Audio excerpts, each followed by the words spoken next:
So you can start even earlier than this, like childhood, but I especially am interested always in teenage years and like what your life was like. And especially because I feel like that's when we can start to like feel this pressure of like, what's next and what are we going to do with our lives and who are we going to be and what are we going to be when we grow up? And I think it's fun to ask because it's like, I make up, you weren't like, I'm going to grow up and write a book called The Art of Talking to Children or Talking with Children with important in Yeah, that. exactly. Yeah. So in terms of what my childhood was like and things like that. And yeah, and like the high school years and yeah, what life was like for you and what you did think you were going to be doing. Yeah, so actually, yeah, when I grew up in Georgia, and I was really into actually lots of things at the time, but I did really love writing and especially journalism. So I had a really interesting experience where I was asked to be kind of like an intern at this local community newspaper. Right when there was a big tornado actually that went through our town. And like all the trees were down and there was just lots of damage and everything. Um, and I was pretty introverted at the time, but it was actually a really interesting experience for me to go around and start asking people, what happened to your house? And oh, what was it like for all these trees to come down? And how did you stay safe and all this? And actually, that experience was really fun for me because it connected me to people and also to writing.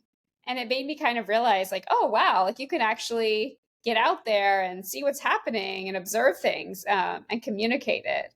And so for me, I was pretty shy growing up. I did a lot of sports, but I wasn't really a super people person, I guess. So it was actually a really exciting experience to feel like, oh, I can find this new thing that was connecting me to people and to writing also. Um, so that was And how one did that even thing. come about? Like, how did you get offer an Yeah. internship? Let's see. I'm trying Was to it think. I something you just guess. happened to knew or like, yeah. Uh, yeah. I think. I mean, I did write like on my own. I wrote a lot of poems, and I still write poems actually. So it's something that I did kind of like as an internal thing. But then I think I was in a journalism club, and one part of that was you could go out and find people in the community you could help out that were doing writing, and this was kind of just a local town newspaper, not the big city paper. So they were just looking for people to, you know, basically help with faxing things and do other things like that. But since this tornado was right in my neighborhood, I think it just came up like, oh, you could try to cover it. And so for me, that was actually really fun and kind of something I never thought about before. So Did that experience then, like, did you continue to stay with that newspaper and like consider like, oh, maybe this is what I want to do after, or study after high school?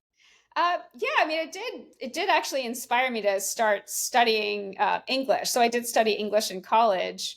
And then actually, I moved more into teaching because I felt like I remember writing English papers in grad school.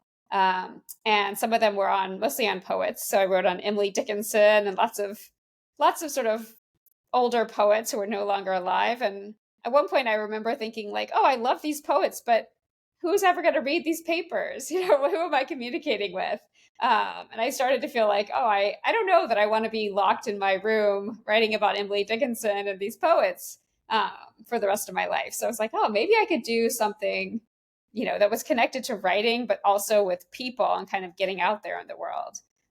So I think that was partly what led me from more of English and kind of the poetry side of things to also thinking about how I can broaden it and teach and things like that. So from high school, you went to college and did you have like, so you've majored in English In or that's like English. what and it was, just because, I mean, yeah, you said you were writing poems from early on and all of that. And then also the journalism. So like, was it sort of, were you hoping to do something with poetry or just like, okay, I like journalism. I like all of these different things with words and writing. Yeah. So English. Yeah. I mean, I think it was a couple of things. I mean, one thing was I really did love just to read and write. And so for me, it was like, oh, this is something that was natural. But then on the other hand, I felt like, oh, when I talked about literature and talked about philosophy and poetry, I felt like, oh, I finally found all these people who wanted to talk about it with me in college. And for me, that was something new, since I had actually, my high school focused more on math and science. So I hadn't actually had the experience of talking about books and writing and reading with lots of people. And so, yeah, I think in that part, I was sort of hungry for whatever I could get in terms of discussing all these ideas with other people. So that was really fun and kind of exciting to think like, oh, all these other people are also thinking about these things. But certainly I had a lot of other interests too. And what led you to grad school? Yeah, so Like, what happened for after school? Like, yeah, did you have a thought that you were going to be pursuing that took you to grad school, or sort of like, okay, I just really enjoy this part of it? Yeah, like, and you went straight from like graduate, like getting bachelor, I guess, degree to then graduate school? So I've kind of had a winding path. So I did first get, I got a 1-year master's in English literature, kind of on the same path. But then I moved to New York for a year. And after that, I moved to Greece for a year, where I taught English literature actually to high school students. So it was kind of a mixture of English, but then also for some students who didn't speak English at all, it was sort of more basic learning the basics of English and grammar and things like that. And in Greece at that time, actually, I wasn't really sure what I would do next. I thought, oh, maybe I'll be a teacher, maybe I'll teach English back home, something like that. But I actually met a lot of students there who had what I now realize are learning disabilities. So they had a lot of trouble reading and writing, or they had trouble learning English, kind of beyond what most of the students would have. And I did a lot of tutoring there. So I had a lot of one-on-one students. And I realized I actually didn't really know how to help them.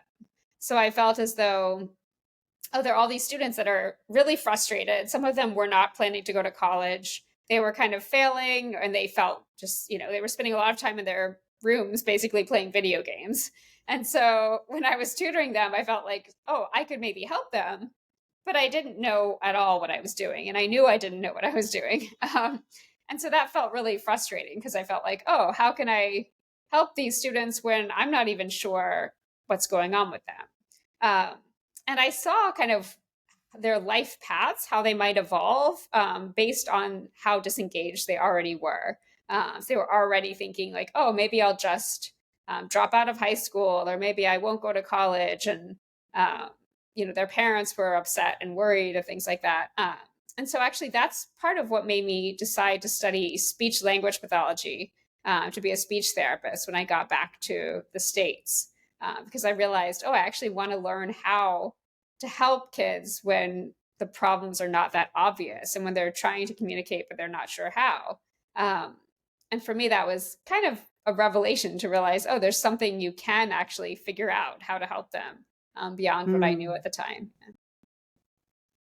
And when you went to Greece to teach for that year, was that through one of the like teach abroad programs, or was that something you found on your own? Or yeah, it's actually it was Athens College. I think they still have it. It's a teaching fellowship, so you can go for a year. They have Americans that go for a year. We all stayed in a house together in Greece and Athens. Yeah, which is amazing. It was kind of like a whole reality show in itself.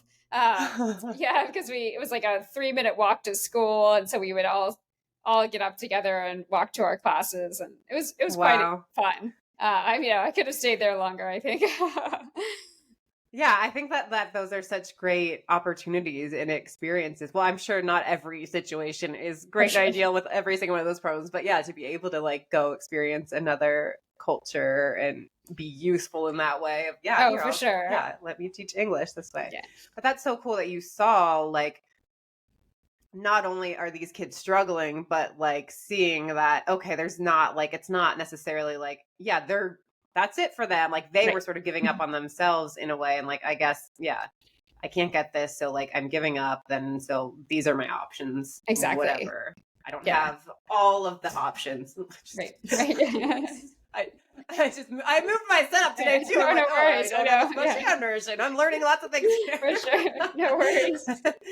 For those people who are not watching, listening, I just raised my arms and hit against the wall.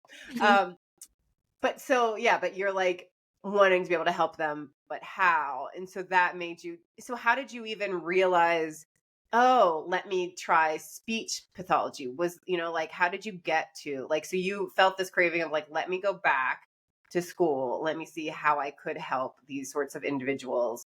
And like, because yeah, like,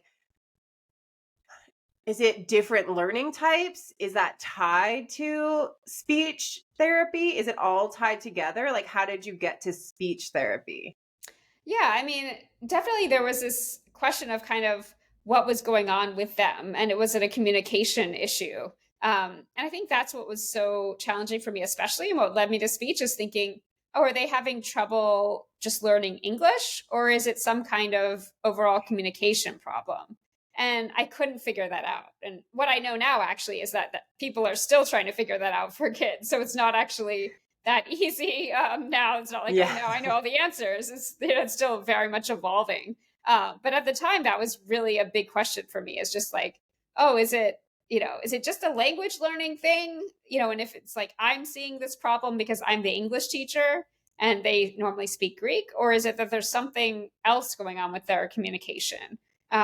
And I started to think that for some kids it was just English, but for other kids it was, oh, there's some kind of communication thing. And I saw actually, I think that's part of what led me also to speech, is I saw how much when they were having trouble communicating, how much that was affecting their friendships and all their relationships, and how they started becoming more and more isolated, especially the kids who were starting to spend lots of time on their own and playing video games and things like that in their rooms.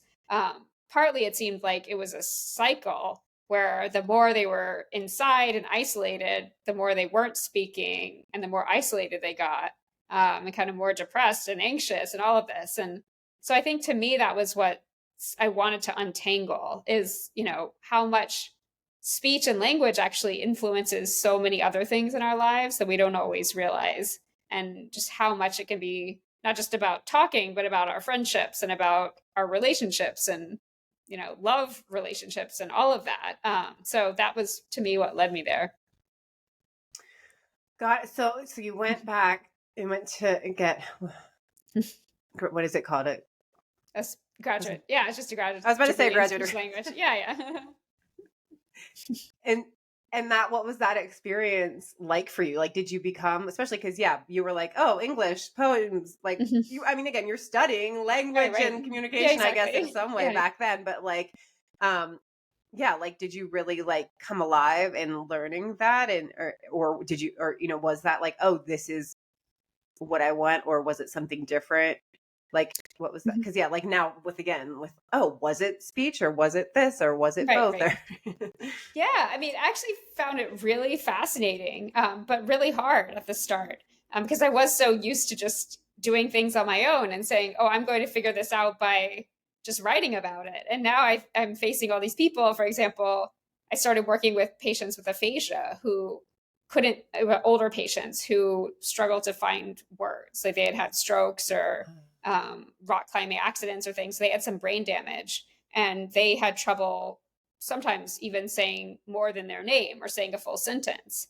And some of them talked a lot, but it was all garbled and kind of jargony.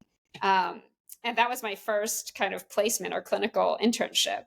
And I was just like, wow, I've never experienced this. And it was a huge exercise in empathy, I think, to try to figure out like, oh, how do I communicate with a person like this? And how do I help them see that I'm here to help them? And I'm not here to, point fingers at them or press them with questions or to create like more pressure. Exactly. Because that they're probably like stressed and like, yeah, emotions heightened because they can't figure out what they want to say and they might know it. And then, yeah, that like, then they're like maybe feeling more pressure because you're there to work with them. And yeah. And then usually their partners or wives or husbands were there to take them. And so there was a sense of like, oh my gosh, they're not talking and how's their progress? And, there's just a lot of pressure and of stress around language, especially. And I think it made me have almost this revelation of like, wow, this is really core to their identities of, they can't communicate. And this is like not just a abstract philosophical question, but this is like an everyday situation of how do I get my point across? How do I order at a restaurant? How do I ask to use the bathroom? Just like really basic stuff that really, as an adult, if you experience this, it so impacts your confidence and your identity to feel like, oh, I can't even do these simple things anymore. Um, and yet some of them were just so resilient. Like there were so many of them that were like, they kept coming, they kept trying every single time.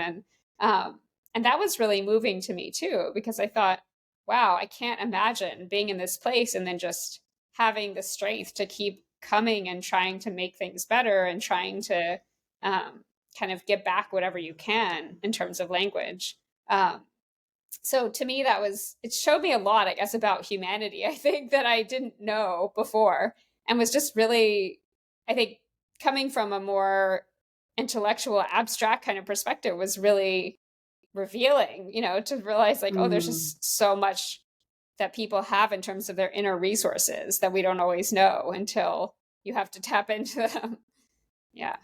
Right. So like I make like, yeah, it's sort of like, okay, here, I'm here to like teach you this, but then it's not necessarily that easy, but also it's not that easy because they can be making it harder, or we as humans do make it harder for ourselves because of like, oh, this is never gonna get better. I'm this. We're like stuck in what happened to me, or I'm not gonna like this, like all of this other stuff, instead of just like, okay, can I just focus on this skill or step that she is trying to teach me right now?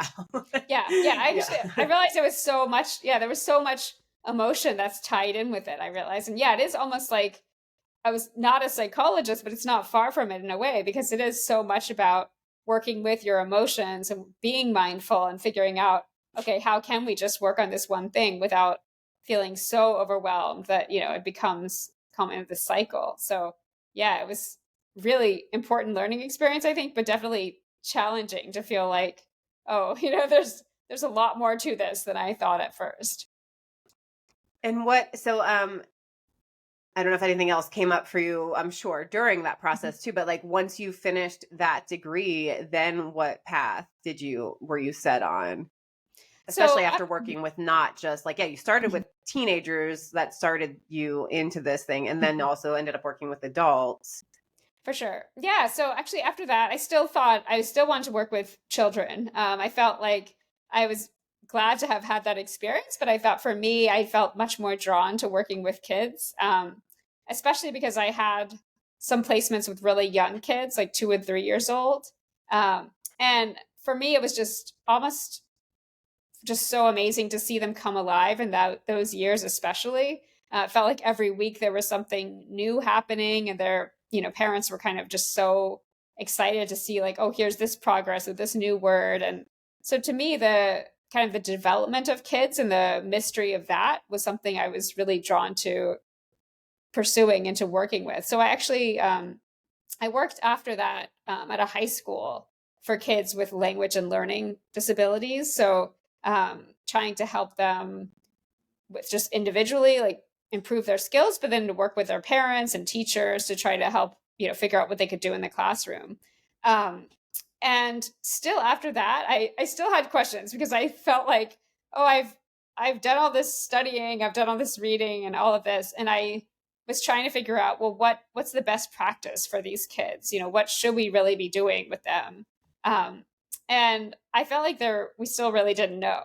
There was still like, after all this, like there's still so much we don't know. So actually that led me to get my doctorate in education, because I thought for me, it wasn't just about speech. It was a much bigger issue about education in general, that we actually don't know a lot, even now, about what are best practices, especially for older kids, with how to teach them and how to help them learn. So all of those questions I think are still driving me. And so you went back to get a doctorate in education, is that what you said? Yeah, in education, yeah. And then where did you end up after that? And did you work, were you like working the entire, like while you also were getting that degree? Like, did you continue working with the high school kids and that? I didn't work with that high school, but I did continue working. So I started working actually during my degree at Children's Hospital Boston in the Learning Disabilities Department. So that was a hospital department where there's all these different clinicians from different fields. So things like psychology, mathematics, social work, all of this, and they all come together to talk about each child. So it's pretty amazing because it's very interdisciplinary, where all these different professionals will come together, work with a child, and then discuss among themselves, what do we think is the best path forward? So people come from around the world to have their children. Yeah. So it's actually really, really amazing to see. And I think just a really great model to feel like kids are actually getting seen from all these different angles. Yeah, so I did that and then continued working there after I graduated. I also started teaching at Harvard, where I still teach now. And so I think that's just kind of, and I've been doing consulting and so on. So it's been really interesting because it's been kind of a continuous path in terms of trying to figure out children's language and learning, and just especially how all the pieces fit together in a more holistic way than just saying, oh, we're just going to look at this one bit of information. So I think especially as a parent, I found that's really helpful. And what did you start teaching at Harvard, and do you still teach that, or has it shifted? Yeah, so I started teaching a class on assessment. So things like assessing children's IQ, their language, their literacy, their math skills, just all kinds of assessment. And I still teach that. And I also have started teaching at the medical school there, where I actually teach in the effective writing for healthcare program. So I teach doctors and researchers all about focus and creativity. So it's not actually about specifically assessment, but it's much more about how to manage distraction, how to write effectively, even in a time when, so many people are managing multiple things. And that's been really fun because it's been kind of a departure from what I specifically started with, and moving much more into the creative domain as well. So that class, though, that's for that, the creativity and focus is for the doctors, or for them to learn for their patients? No, it's for them. Yeah. Okay. Got it. I was like, that's what, since I was like, in childhood mindset. And then I was got it. So you're teaching at the medical school, medical program in Harvard for people who are studying to be doctors. And it's a course on, for them, like how they can stay focused. Yeah, exactly. Got it. Yeah. Wow. And how did, I want to get to, so, and then also, so you wrote a book called The Art of Talking with Children, The Simple Keys to Nurturing Kindness, Creativity, and Confidence in Kids. It is a thick book. Yeah. I haven't read it cover to cover, but I've been continuously flipping through, which I think is so great because it is in these sections that you can, or you can pop into what you need. But so, what led you to this? Because you got into okay, learning disabilities, speech, that, and this Art of Talking with Children is for all children. Exactly. Right. Yes. So how did that evolve to, oh, I'm studying for these, I'm assuming that all of your work and working with people that needed different learning and specialized learning, then realizing, oh, how we're looking at talking to children, did I say talking with? I kept correcting my language because I understand that is important, that it says the art of talking. Again, I originally said talking to children, but it's talking with children. Exactly. with. I know, there was a back and forth with deciding on the title. So yeah. But no, but I make up, that is an important, you're talking with them, not to them. Talking to children is, let me tell you this. Exactly. Whereas talking with, we're in a conversation here. Exactly. Yeah. And it's actually funny that you mentioned that, because that's partly what led me to write this book, actually, was the realizing that when I became a parent and I started looking for books, and just, I was curious, how can we support kids? And all of the stuff I knew that was important in terms of language and learning, and all the books I found were pretty much, if they talked about talking at all, it was much more that sort of talking at or talking to children. How can we tell children this, or how can we, teach them this? Or, exactly. Yeah. Or how can we discipline them doing X, Y, and Z? And it was very much this sort of top down or one-sided, here, say these words, and then your children will do the right thing. And I knew as a parent that didn't make a lot of sense. And I also felt like, given what I knew from all the research, it's so important that kids actually are the ones that are equal partners in this conversation. And so I felt really frustrated because I just felt like there wasn't anything out there that corresponded to either what I needed to read or to, what I knew from the research was so important in talking with kids. And so that's partly what led me to write this, actually. And the research that you were like, the research you had been doing to talking with kids, did that come up like when you were getting degrees? What is it in your continued, I'm assuming too, as now a teacher and like all the things like in working with people, like was that part of your continued research or just like part of the degree or both, I'm assuming? Yeah, I mean, it was kind of both. I mean, I've actually met with lots of specialists while writing this book who do brain research, especially with kids in terms of conversation. I don't do that research myself. But so talking with them and reading their research, it's just fascinating that we know now actually that what they call the turns between the adult and the child. So when the child takes the turn talking and then the adult and they go back and forth, that actually builds children's language skills and their social skills and even wires their brains far better than if they're just listening to conversations or they're just listening to people talk. So we actually know that more and more, even from like the neuroscience of talking, that kids really benefit from actually that interactive piece of being able to hear someone and then actually saying something back and getting feedback. And that feedback process is so important. And to me, that was something I wanted to bring more into the popular literature because we know that from research, but almost nobody was talking about that in kind of more general parenting or education books.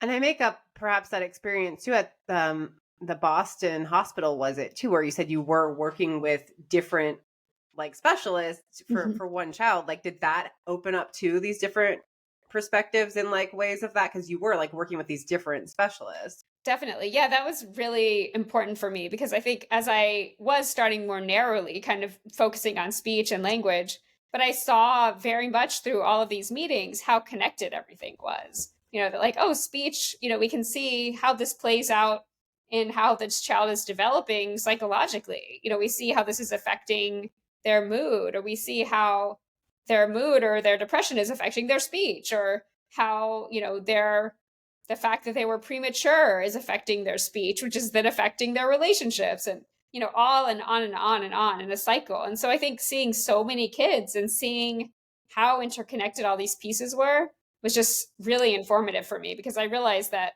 we often put these things in boxes, like here's the child's physical development and here's their language development and all of these things, but they're actually completely interconnected if we just take the time to see it.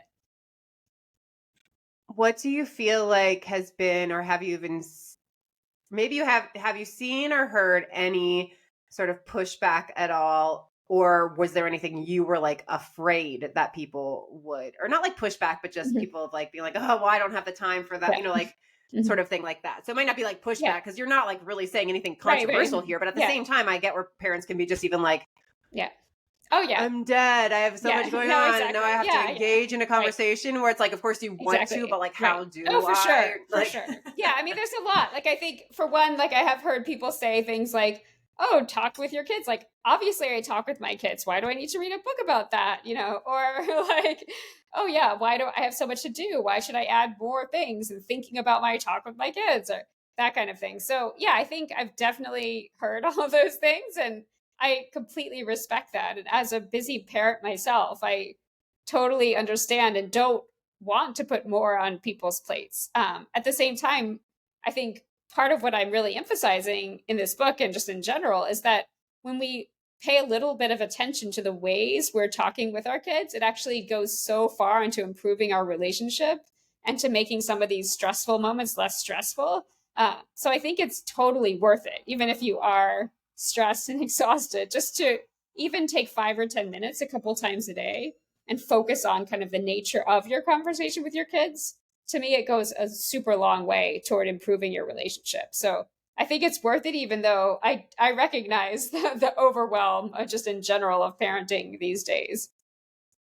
Yeah, I mean, from what I have seen, again, from like flipping through, it's not like really, I mean, it's more like just shifting how you already might be asking a question or engaging with your child of like, even like, oh, how was your day? Like, how to do that differently. Or, oh, if your kid is struggling with friendships, like it's stuff that you're already doing, but Exactly. tips on how to shift it a bit so that there is that more like connection and learning, I guess, from the kid and growing confidence in them. And also I make up them being heard, which is Exactly. such a valuable thing that we like, really, it's like, oh, we're all craving to be heard and to be seen and to be accepted as we are, and that craving starts in Yes. childhood. Exactly. And like us as parents too, again, knowing we've got so much going on and tired and this and that, and it's like we want that for our kids, and then also can be like, Yes. not Exactly. another thing. And so like Yes, how to like, exactly. okay, how can I then just like, it's not like I have to take 2 hours to engage in this exploratory conversation right now, but like, Exactly. oh, how can I ask this differently? Or okay, how I just noticed this, and Exactly. instead of being like, you're so whatever, then Right. okay, how can we Exactly. Yeah, and I definitely think that's really what it's all about, is these like very small shifts sometimes in your conversation, even just noticing what's going well and what you're already doing. I think that's another thing we often forget about, is that lots of times we are doing lots of really great things already with our kids and our conversations. And just taking the time to notice and celebrate those and do more of that, I think, can be really important, especially when we are so busy. We often kind of brush over those things. So it is a book just about raising your self-awareness and just trying out some, simple strategies to help your relationships.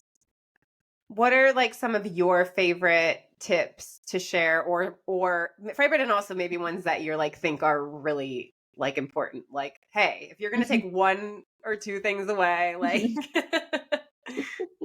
Yeah, I think one thing is what I call curious waiting, which I think is really important for kids of all ages. And it really just has two parts. And I think it's so simple that anyone can do it, which is just first part is just waiting. So actually sit with a child of any age and watch and wait with them silently as they do something. So maybe they're playing with a rock, or maybe they're working on a computer program, or whatever they're doing. Just sit and with them and be quiet and start to be curious about what's going on in their mind. So things like, oh, you might wonder, I wonder what the goal of this computer game is, or I wonder what they're pretending the rock is, or whatever it is. So just sit with those questions and kind of imagine your way into the child's mind, and then ask a couple of questions that come up to you that are really open-ended. So things like, just tell me more about that, or what about that interests you, or something like that, that really invite the child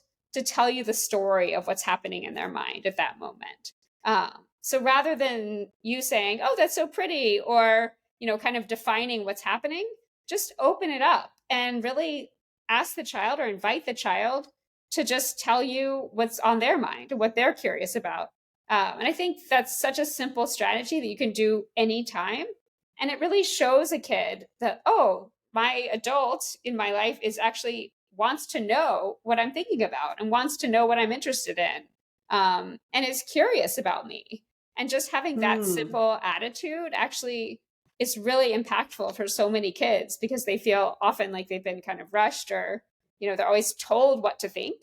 So actually, if you're trying to get at it the opposite way, it can be really exciting for a kid, even an older kid. Got it. And so like I'll take the video game example because that's the one that I Mhm. would have the least like actual interest Yes. in learning about. But like, Yes. yeah, so like kids sitting down and you just observe for a while, and then be like something like, oh, tell me about what's happening here. Or like what's like what's the mission of the game? Or like, oh, what about this game makes you like want to keep playing it? Or like, so not in Yeah. a sort of like judgmental way too, but like these ways, Yeah. like you're trying to like also with your energy, your general interest, like Yeah. I mean, like although, I totally, although what I think is nice about this strategy is that in a way you bring your whole self to this. So it's not as if you have to pretend interest if you're not interested in something. So for me, for example, I've even said good in this example when there's a video game or something that I really don't understand or that I feel like, why is my child watching this? I might even say like, wow, like to me, this is really silly. Like I don't totally get what's funny about this. Like, why do you like it? What's funny about it to you? And kind of just Yeah. being curious about your own child's interest, even acknowledging that like, oh, for me, this is not something I would ever think to watch. Like I Yeah. really like seems really repetitive or, I don't know, but there's something about this that interests my child. So what is it? And maybe asking that from that mindset. And even laughingly, say like, oh, this isn't I wouldn't play this myself, but maybe there's something I'm missing. Like, what is so cool about this? And Yeah. obviously your child thinks it's cool. So like, let's hear it in some ways. That made me think of and wondering too, like, could using that tactic help instead of being like, don't do that? Like, so video. So one of my daughters loves like crafting and she's so creative and that. And so like, I do allow her a certain amount of time to watch YouTube. And so again, because of what she's into, like YouTube needs to work on their child limits because it's either like baby Oh or yeah, everything. I know. And Yeah. so then I don't have super strict limits because then like she does like learn from these adult creators of things. But then so sometimes I will catch her watching like it's not bad really, but Yeah. it's like teenagers Right. doing stuff like Yes, whatever yes. things like that, and I'll be like, wait, and I know she's like where it came from, and I'll get like, what are you watching? Yeah. Don't watch that. Like, I don't want you to watch that stuff. It's blah blah blah. You're like, Right, and she's right. like, watch everything about it. And I was like, I know, but even how they're talking about each other and stuff Right. like that, they say things that you don't need to learn or whatever, and realizing that my like heightened like. Right, right. It's not. There's no violence. There's Right, no like. for It sure. really is not bad. But I'm like, again, it might be like teenagers, and the Right. girl is then talking about her own appearance or something, right. and how like just Right. little stuff that I realize can make an impact. So wonder if I approach that, if those videos happen to whatever, again, like coming it from that, like, oh, what are you watching? Like, did you even just like, is this something that you choose to watch, or did it just like come on after blah blah blah? And like, are you actually enjoying it? Like, maybe again, even if I'm trying to like direct into Yes. let's not watch this, then Definitely. instead of like yeah, exactly. the like, okay, let's talk about this. You actually don't even really like it, just came on. Like, are you even learning anything from this? Exactly. Like, right, Yeah, you were watching a video that learned, and yeah, do you see that those things are learning a skill? Like, yeah, I mean, I think that's so important. I think especially because we're not going to be there all the time, and things like YouTube, unfortunately, are always going to different things to scroll through, and you're not going to be on the device all the time with your child. And so I think, even questions like that kind of start to raise their awareness. Like, oh, do you like, sometimes my daughter would say like, oh, I was watching this thing and then all these other things popped up and then I like clicked on them and now there's this other thing that has nothing to do with what I wanted to see, And so starting to help them realize like, oh, can you notice if you're starting to watch something that has nothing to do with what you wanted to watch? Do you still like it? Can you stop yourself and click off of it? If that kind of thing, I think is a much better lifelong skill, obviously, than saying like, oh, oh my gosh, you have to stop watching it, because they're not learning anything if we say that. Exactly. They're just like from me engaging in her and asking those questions, then hopefully then she is then learning like, oh yeah, I don't want to wait, why in another time when something similar, or just in life too, engaging in gossip or whatever, then I am implanting those questions and like, well, how does this make you feel? And blah blah, like, what are you getting for this? And blah blah blah, like whatever. So trying to ask questions, talking with her instead of all she knows is my mom doesn't want me to watch this. Exactly. Yeah, and I feel like that's what I'm putting into her right now. It's like, oh my gosh, it's and then obviously like, oh wow, there must be something exciting there. If like this is so... that I might be creating intrigue. When again, like I tell her, like, hey, I know it's not really bad, but like they're not really teaching anything, and like they're probably not ideal role models in how they talk about themselves and each other, and I don't want you to take that on. But it ends up coming from this heightened place of like, exactly. What are you doing? Like, oh my gosh. And I mean, you could say the same thing for like so many other things. Like, like text and like girl drama, the same thing of like, oh my gosh, what are they writing to each other? Versus like, oh, wow, how do you feel if somebody wrote that to you? Or like, do you feel Yeah. like you want to stay in this chat if they're all saying these things? And, that kind of thing. Yeah, I think it goes across the board as we try to help kids be more independent, so, for sure. Yeah. Yeah. So that's to like engaging in the conversation is not just one, very valuable that we're showing them that we care about what's going on. We care about what they're thinking. We care about whatever, like how they're doing things instead of like them taking into this, this is wrong, or you're doing it Exactly. wrong or whatever, which can happen. That's something that they're then taking of like, oh, I have to do things this way or whatever. Right, And then exactly. also then hopefully that takes them into their own skills for as they grow and evolve, then being able to ask themselves those sorts of questions and have the self-inquiry. Exactly. Yeah. I think it's all about just helping them raise their awareness and kind of creating those shifts where it's not as much us telling them what to think, but then helping them think for themselves. Yeah. What else is something that you just think is so important for parents to be reminded of? Yeah, I think another thing is empathy. I think a lot of times we don't always realize that empathy for other people develops over time. Sometimes it's easy to think like, oh, my child should be doing this, or my child should be should feel this way about this person, or my child should feel, worse about saying those things. And so I think just noticing the shoulds for ourselves when we think like my child should. Like, well, we know that I'm big on that. Yeah. Yeah. I'm like, I know we should be better than this. You should know this. You should this. And being like, well, they don't. Okay. So let's see, what could they learn? And just rather than saying like, why don't you do this? It's just starting with saying, okay, I'm putting this should on my child, but clearly they don't know, or they're not showing that they know this thing at this moment. And so what can I do to help them with this? Yeah. And so I think to come from that place of like, how can I help you learn this thing that you clearly don't know yet, or you're not showing, rather than saying, oh, well, let's just kind of be upset and, come with that upset energy, I think is really important. Yeah. And obviously, yeah, like I'm like the queen, I will ordain myself as like no shoulds, but at the same time, like I'm very open. Like that doesn't mean just because I'm so committed to this and I don't like use the word that it's like, I don't like, no, the thought comes up so many times. Yeah. And you're right. Like that will come up where sort of like the feeling is like, come on. Exactly. Why do I have to tell you this again? Right. Why haven't you gotten it already? For this, or like, why I don't understand, or just even forgetting, like, oh, right, they are a kid and they don't know. Like, this makes so much sense to me. Like, you know what I mean? Like, exactly. Why would you do that? Why can't you be on it? Like, whatever the things are. So, like, reminding of ourselves of that. And I was going to say too, because it's all of this stuff. It's much, of course, easier said than done. And I hate that phrase because what isn't easier said than done. Mm-hmm. But at the same time, what I find is what we can do as humans is like beat ourselves up and then sort of be like, oh, well, next time I'll do better. Because even those things, like, so let's say this week I might find my daughter watching one of these videos that I'm like, and I might not be able to control my emotional reaction to it. So I may end up reacting and Zia. Of course.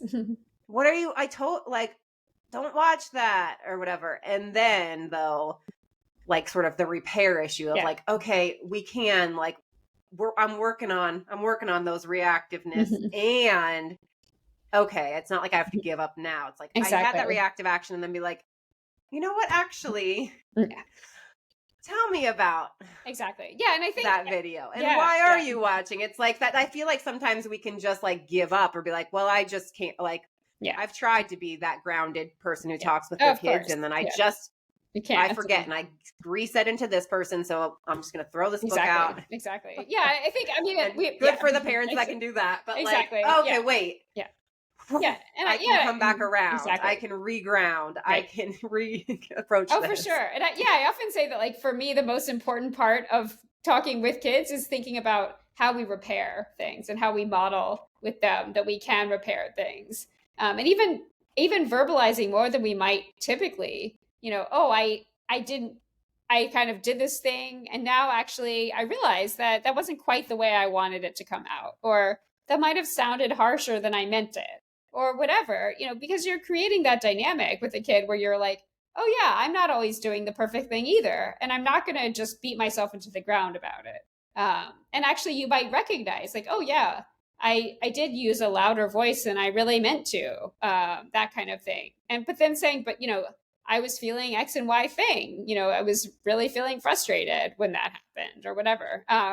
So I think, yeah, we're so hard on ourselves a lot of times, and it's impossible to do all these things right all the time. And I'm always saying things that I didn't mean to say, things like that. So I think to recognize that, and then to recognize how can we come back from that in a way that teaches kids, rather than just saying, oh yeah, let's just shut the door, throw out the book, and be done with it. Yeah, and because I also makes up that also is like them teaching themselves about like, oh right, like that's a natural part of being human where we might react to something and then we can, calm down Exactly. or refocus, whatever, and have a conversation about this. Because then they are taking things off of like, oh, I'm blah, blah, blah, I'm to this or something, Exactly. and that also can be that other people are saying that about them or whatever. They get Exactly. upset easily or whatever it may be the thing. They're sensitive and then it turns into Right. like, oh, you're so touchy or whatever Exactly. the things Hmm. are. And so Yeah. it's Yeah. like, so like, again, if I caught myself and be like, oh, what are you, what? And then be like, Yeah. cool. And then be like, ah, okay. Mhm.